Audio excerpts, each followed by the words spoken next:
What's going on, everybody? It's your boy Ned Mac for DFS Stats and Facts. I'm right back at the Habitat. Bars. No, but feeling really good, man. Week 11, we had a crazy start to the Week 11 already. The Thursday night game against the Browns in Pittsburgh. I was dead wrong saying that the Steelers are going to win, but we talking about fantasy anyway. But yeah, man, crazy incident at the end of that game. Myles Garrett, man, out indefinitely now, taking heads off with helmets.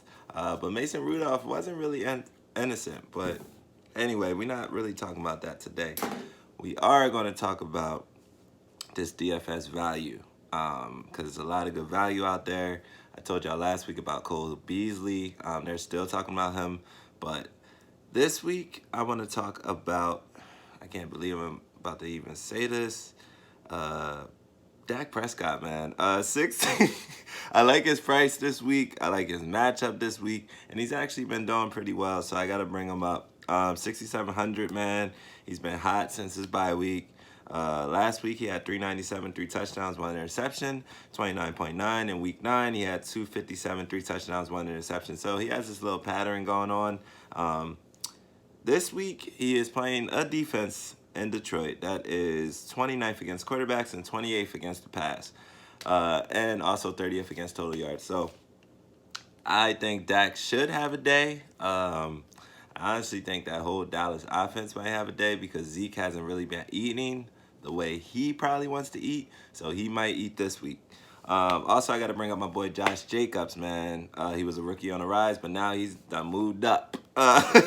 He's balling. He's been doing it all year. 6,900. He's home against Cincy this week, who is dead last in rushing yards, giving up rushing yards, and total yards against. So, real quick, last week he had 16 attempts, 71 yards, 1 touchdown, 3 receptions on top of that with 30 yards. Week 9, he had the 2 touchdowns and the 120 with the 28 attempts.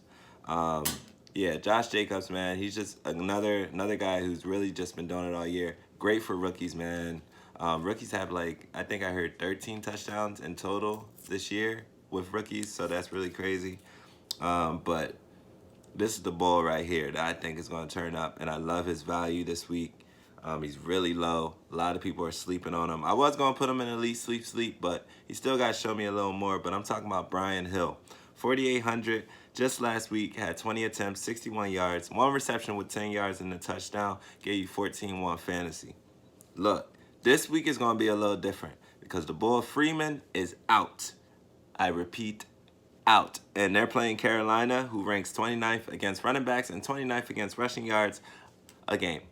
Yo, remember the name, and remember I said it, Brian Hill. I was on it before they was on it too, but they recorded a little faster than me. But yeah, Brian Hill though, man, if he's on your waiver wire, check it out, pick him up, because he is very low, and a lot of people are sleeping on him. Now, if you wanted to go high in value, and you're like, man, I don't know about these high players, I would have to go Michael Thomas this week at 9,900 though. So be very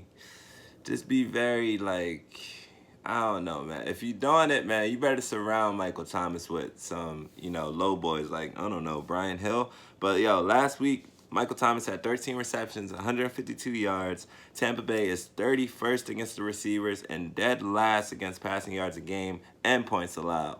So do not sleep on that. They have Tampa Bay this week. The Saints had a terrible week last week, but, I think that turns around for them this week.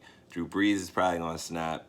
Alvin Kamara is, I say, officially back, because last week ain't really count, man. He slipped away and gave you good fantasy, depending on what league you're in, but I think he's going to even do much better this week.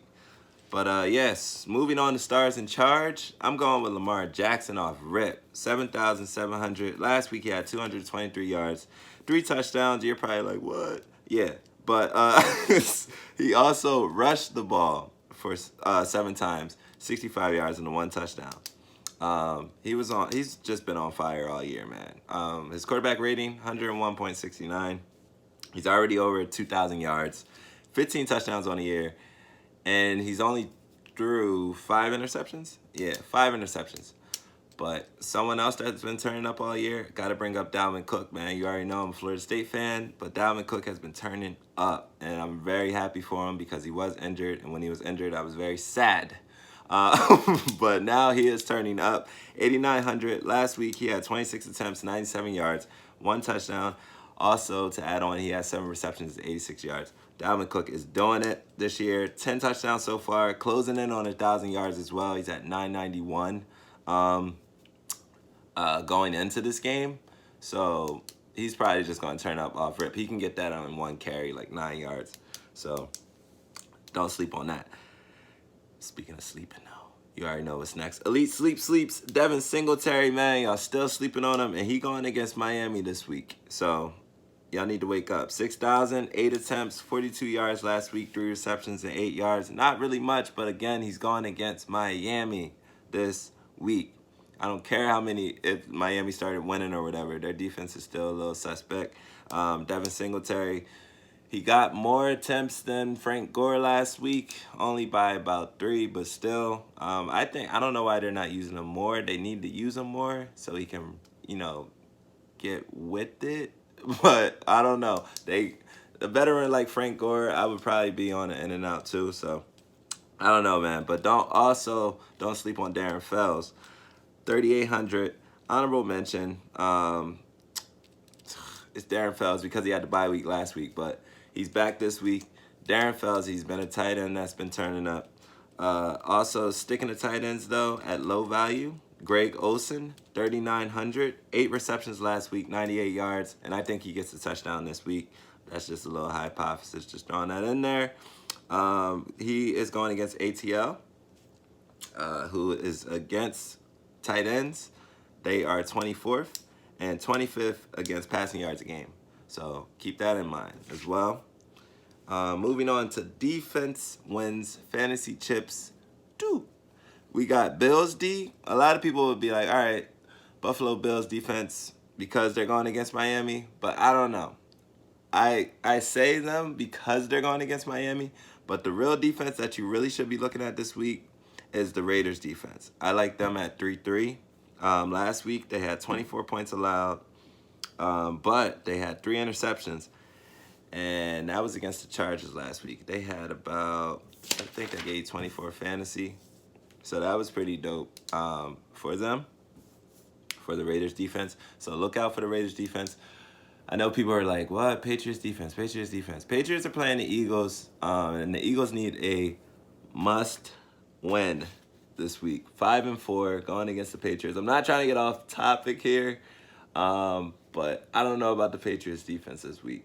But I also don't know about Carson this week either. I'm really nervous. But yeah, man, I think we got this though, for real. I had to break out the Super Bowl shirt and everything. I really hope we get it. Go Birds. But anyway, bums to stay away from.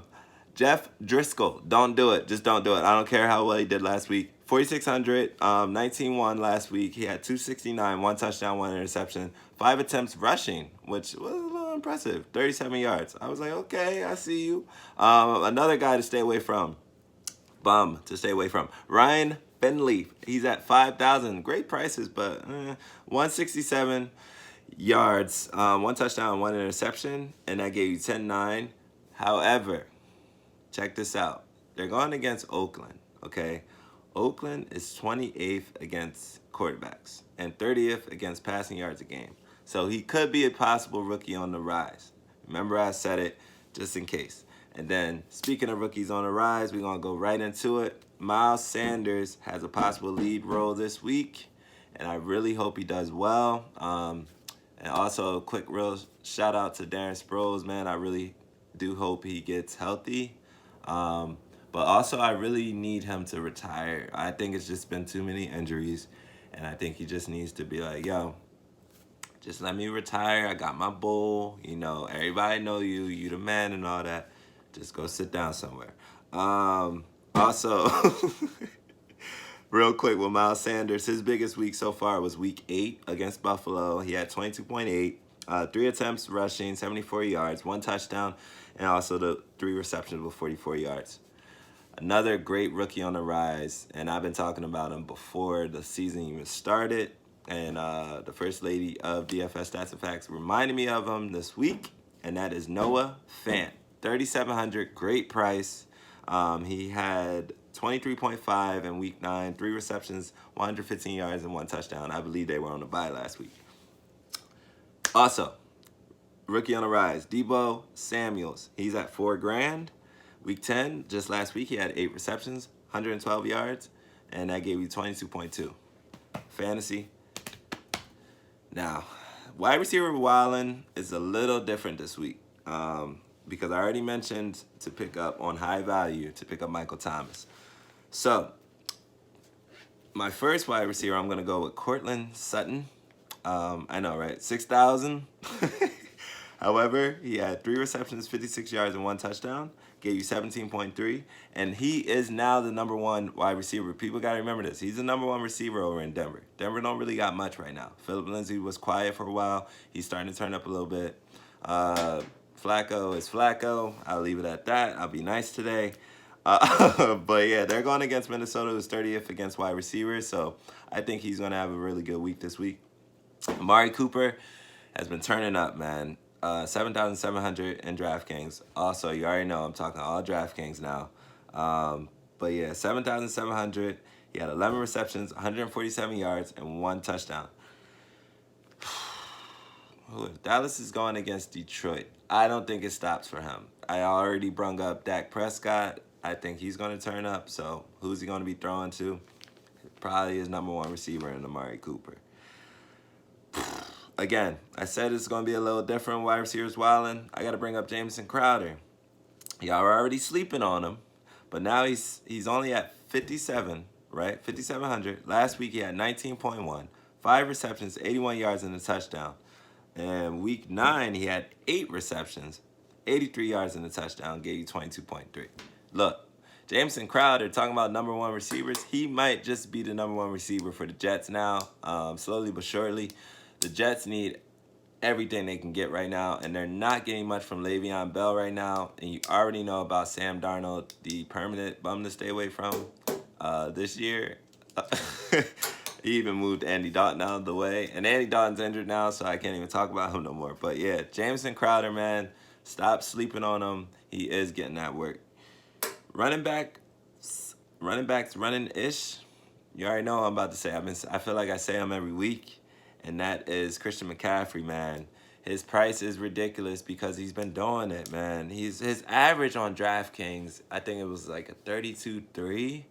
And his fantasy average, that's ridiculous. Yo, he's really doing it. Just last week, he had 29.1, 20 attempts, 108 yards, and a touchdown. And then I got to bring up Mixon for the Bengals. I couldn't believe it, but he had 30 attempts, 114 yards, 2 receptions, and 37 yards last week. Gave you 20 fantasy. And then there was Ronald Jones at 5,200, man. Oh, yeah, Mixon's at 5,500. Sorry about that. Ronald Jones is at 5,200, 11 attempts, 29 yards, 1 touchdown, 8 receptions with 77 yards. And that, I put him as running backs running-ish because he literally is doing it. He started last week, and that was his first game as a starter. So I think that's going to continue. And it was crazy because Peyton Barber scored as well. And I'm like, oh, now you scored because you're not starting. Crazy. Crazy how that happens. But yes, man. Bye-week backstabbers would have to be the Packers. AR and them don't do it. They're not playing. Titans, Seahawks, Giants, who needed a bye week. And my quarterback questions this week, man, has to be, is Drew Brees going to turn it up this week? I believe he will, but I'm really not sure. And I also gave you my worry already, and Carson Wentz with the Birds. But I really think we can get it, but everyone has to snap. And Deshaun Watson against Lamar Jackson this week, who is going to have the better game? Because I'm like in and out, in and out. Because one fantasy team, I got Deshaun Watson as my starting quarterback. And then in the other fantasy league, I got Lamar Jackson. So my question is, like, who's really going to turn up? Because they had a game they were showing, it's been floating around Instagram. 2016, they had a game in college. And Deshaun Watson actually ended up pulling it off because Lamar Jackson and the Cardinals at that time when he was in college, he was turning up too. I mean, they were going back and forth, back and forth, back and forth. But on their last possession, it was like a 4th and 12, and his receiver caught the ball, but he just couldn't get to the first down, and that's how that game ended. So both teams have been doing well. The Ravens just a little bit better, to be honest. And Lamar Jackson has been snapping just a little bit more, to be honest. But I think he might be looking for revenge too. So I think I just answered my own question.